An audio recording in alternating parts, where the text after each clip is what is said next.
I'm asked about the proliferation of student loans in the American economy frequently, given the fact that 40 million Americans have student loans today.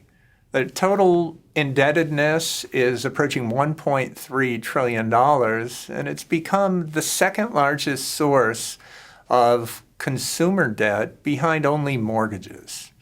A typical bachelor recipient 25 years ago would have borrowed about $10,000 on average. That's more than tripled.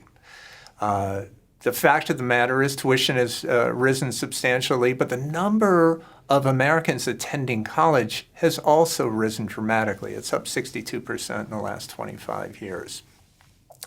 The U.S. government's role in providing student loans has fundamentally shifted in recent years.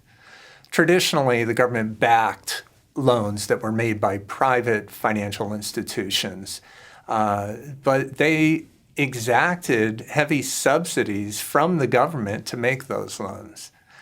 During the financial crisis, the government basically stepped in and said, we'll take it from here, cut out the middleman, and moved into this role as a direct lender. But while the hope was that the government would just supplant the private banks that were making those loans initially, the government really is playing a different role than private financial institutions were 10 or 20 years ago.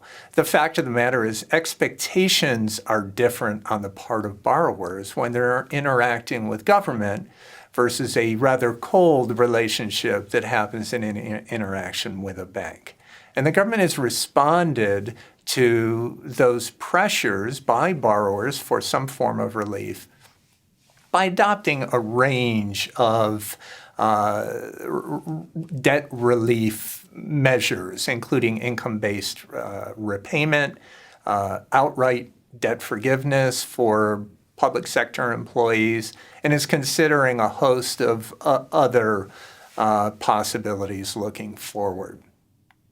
The government justification for this involvement really flows from the fact that banks aren't going to make these types of loans without government involvement. So why have any involvement when we really just have to pay the middleman? But it's important to note that there's a real cost to all of these reforms that we hear about being discussed in Washington. There's a real cost to taxpayers. And any programs that are developed to provide debt relief need to recognize that cost and be accurately targeted to the borrowers that are truly in need of relief.